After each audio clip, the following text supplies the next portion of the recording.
Hi guys, and welcome to my first official kind of tackle overview video. I'm going to be going through my favorite rods to use and the brand and the reel.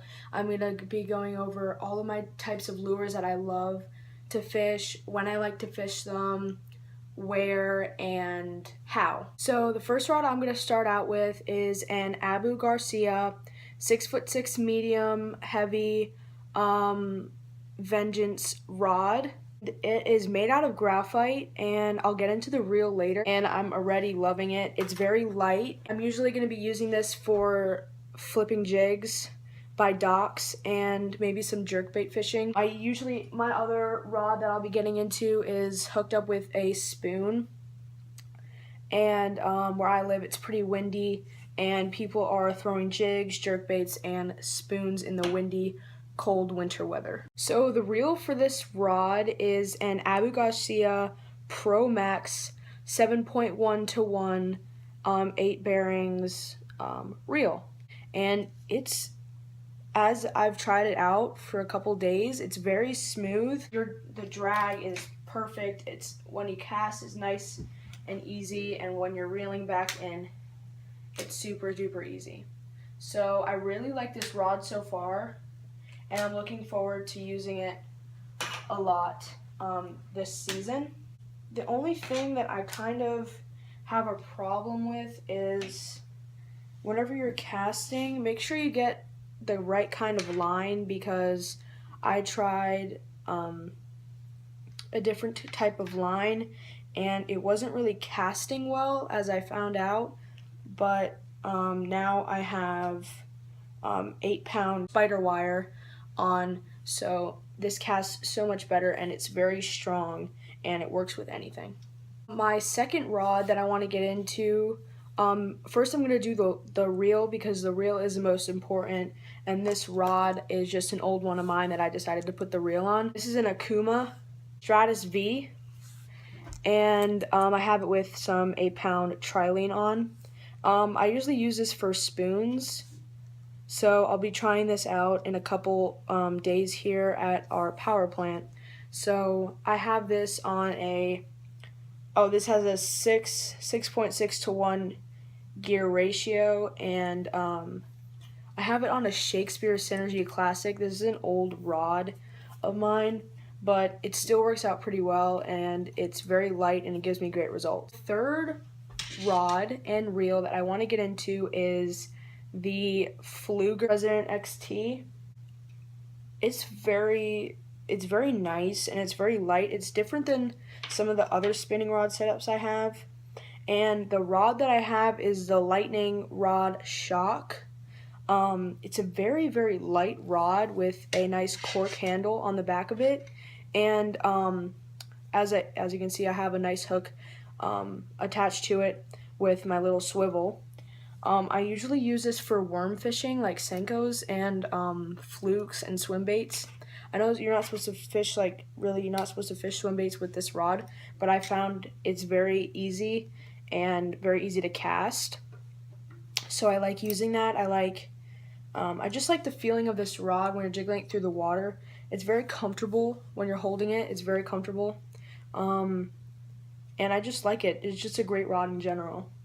Fourth rod I have is a very interesting this was like my first ever spinning rod when I first got into fishing. I've had it for a while, and it's pretty beat up, but it got me close to my first ever trout, and I caught a few bass on this. I say it works. People say that Shakespeare, especially this, the one that says catch more fish on it, people say that it's really a trash kind of rod, but in my opinion it works pretty well. You're gonna find some stupid rods out there, and people are gonna compare them to Shakespeare, but I really like this rod. I still use it. I don't care if it's outdated or whatever. I don't care if I have all those good rods over there, but I still use this all the time. So I just want you guys to keep that in mind. I usually use it for Senko fishing. It's a longer rod so that allows me to cast farther, and it's heavier, so as you like, my casting should be so much better. My aim is good with this rod, and it's very easy to maneuver. It did come in two parts, so like people say that that's probably a problem because it can easily pull apart. But I say that it's easy. It's easy for travel and all that kind of stuff.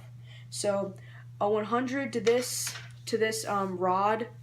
I don't exactly know. It's just a regular Shakespeare reel with a regular Shakespeare rod.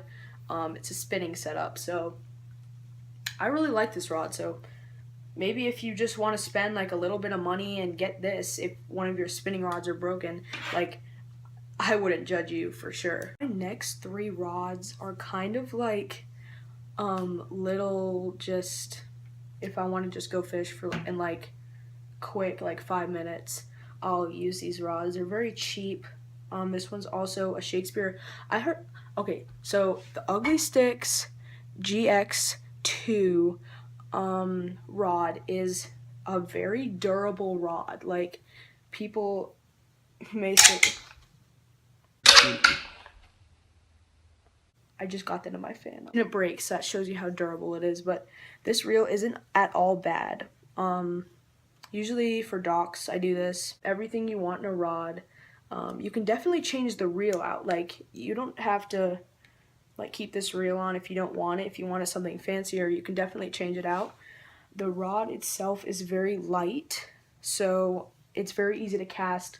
I know that I casted from a shore to another shore across the lake with this rod, so I think that's pretty impressive. This next rod is basically for like panfish, but you can also catch bass on it. I've caught a bass on this before. We recently got a new reel because the other one that came with the Ugly Stick, this Ugly Stick Junior, but the one that came with it was like not that good. So we bought a Zebco reel. Now Zebco has been, it's been there. It's been good, it's been bad, it's been in the middle. We chose just a quick like little crappie reel, so like for crappie fishing. It's not crappy, like the reel is perfect. And last but not least, I have my little, you can see how long it is in this, but it's a mini little Shakespeare dock rod. So I usually use this for crappie fishing. I nicknamed it my Crappie Slayer because this thing slays crappie like no other. Other like panfish like bluegill and crappie, this is the best thing. But I usually use this for crappie because it's nice and easy, and it's kind of like an ice fishing rod, and I love to ice fish, so I love having this rod just here with me. So it's very easy to take with you if you're just gonna go like for a little just a little tiny little trip somewhere and you're not really looking to catch big fish, or if you're looking for bait, you can also use this. But I totally recommend this rod. It was 15 bucks at Bass Pro Shops, so go hit it up. It's a pretty dope rod.